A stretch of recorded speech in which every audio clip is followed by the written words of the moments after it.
And another traffic alert right now. If you use the Central 70 express lanes, get used to paying a toll. CDOT starts charging drivers today. This is the stretch between I-25 and Chambers Road. The express lanes will be open 24/7, and CDOT says they were added as a part of the Central 70 project to help ease traffic congestion. Drivers with an express toll pass will be charged anywhere between $1.50 and $4.50, depending on the time of day. A little steep there. Express lanes will be free to vehicles with at least 3 passengers and those using a HOV toll pass. CDOT also says if you don't have an express toll pass, you will pay extra license plate fees in the express lanes.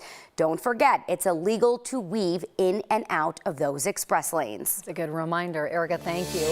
This morning, we're learning new information about the man who was shot and killed while riding his motorcycle on I-70. Denver police say video shows a pickup truck behind Kyle Van Luzenoord. Court documents say as that truck went around him, someone shot a gun out of the passenger window and killed Van Luzenoord. They say at least 20 shots were fired and 2 men were arrested and charged with first-degree murder. Van Luzenoord's family and friends say they still have a lot of questions about why this happened, and they say this is not how they want people to remember him. He found his self-worth and what he could do for others, and that's what's sad. For us to hear like everything that had transpired and everything that happened, it's just like I want somebody to not like look at him as like being like a person that would cause something like that, because it was anything but that. You know what I mean? Like he was a genuine, great person to be around.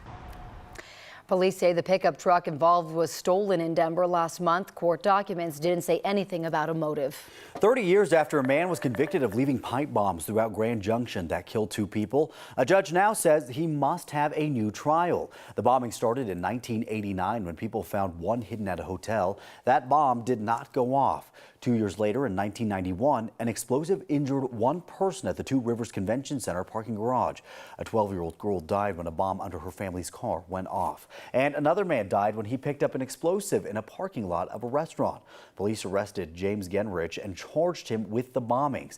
He claimed he was innocent. At his trial, an expert for the prosecution told the jury that marks on the bombs could have only come from tools found at Genrich's house.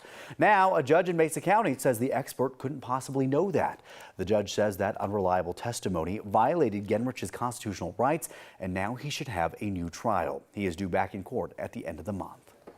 A man from Colorado is facing federal charges for landing a helicopter in the middle of a national park for a picnic. The National Park Service says last month they got calls about a helicopter landing in Grand Teton National Park. When park rangers got there, they found the helicopter along with Peter Smith and a friend picnicking along a lake. Smith runs a helicopter company out of Gunnison, Colorado. He's now facing 2 misdemeanor charges for illegal use of an aircraft. The Park Service says Smith has illegally flown in our national parks before. Back in February, he flew a plane too low through Black Canyon of the Gunnison. He had to pay a $530 fine. New overnight, at least 5 people are dead after a tourist helicopter crashed near Mount Everest. 1 other person on the flight is still missing. The helicopter was returning to Kathmandu after taking the tourists to the top of Everest. Airport officials believe the tourists were all from Mexico and said bad weather led the pilot to change course and ultimately crash. This morning, the head football coach at Northwestern University in Illinois is out of a job after allegations of hazing. The investigation started back in December. University leaders say there is no evidence Pat Fitzgerald or any of the other coaches knew about the hazing. But the president of Northwestern wrote in a letter that Fitzgerald should have known about it and stopped it from happening. Initially, the university suspended Fitzgerald before deciding to fire him. Many current and former student athletes acknowledged that the hazing did happen. One of those former players who did not want to be identified says the coaching staff is far from the biggest issue. It just was not something you want to watch others go through, and then also having to do it yourself. Reform needs to happen from the ground up. If you remove Pat, you're just going to put somebody else there from the program, and you're not going to uproot the systemic issues that are hurting and ruining people's lives. Going forward, Northwestern says there won't be training camps this year. Locker rooms will be monitored, and there will be a new process for reporting hazing. Illinois is one of 44 states to have laws against hazing. So is Colorado, but allegations of hazing can be hard to prove in court. It is now 6:06 on your Tuesday morning, and today President Joe Biden is in Lithuania to begin the NATO summit. The biggest news so far, the president of Turkey now says he supports Sweden joining NATO. He had been the big holdout. So far, though, no decision on whether Ukraine will be allowed to join.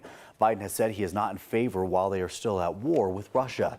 He's set to meet with Ukrainian President Volodymyr Zelensky tomorrow. New this morning, former President Donald Trump's lawyers are asking to delay the trial in the classified documents case. Trump is facing 37 counts tied to documents found in his Mar-a-Lago resort. The Justice Department already asked for a trial in mid-December, but Trump's attorneys say it will be too hard to pick a jury during the presidential election cycle. The feds are trying to make late credit card fees less expensive. The Consumer Financial Protection Bureau just proposed some new rules. Late fees would go from an average of $41 to about $8 per violation. The 100% minimum payment requirement that companies can charge would also go down to 25%. There would also be a 2-week grace period for people paying late. The banking industry is against these changes, saying this would hurt their industry's bottom line. Stamps will cost you more this morning. The cost of first-class Forever stamps went up this week from 63 to 66 cents. It's the 4th rate hike in 2 years. The Postal Service says it needs the extra funding to help cover costs of getting mail from one place to another. A handful of other services also saw price increases, including international postcards and letters. The Postal Service also launched a new packaged shipping service called Ground Advantage. Today is Amazon Prime Day. It is the annual sale for Prime members, and there will be lots of deals. Everything from electronics to clothes, home goods, pretty much everything. Prime Day runs through tomorrow. Free Slurpee Day is here. 7-Eleven gives free small Slurpees out on July 11th. 7-Eleven every year. All you have to do is walk in, fill up your cup. 7-Eleven also has some special summer flavors right now in some of its locations. Sprite Lemonade, Summertime Citrus, Fanta Dragon Fruit, and Hibiscus Lemonade, plus all of the regular flavors. The deal, of course, only for today on 7-Eleven. Got any Hawaiian Slurpees? Okay. As far as the one thing goes that you want to know about the weather is it's going to be hot. Look at the temperatures approaching the 100-degree mark today with mostly sunny skies. Tomorrow, only a degree or two cooler. We stay in the 90s and we stay with sunshine.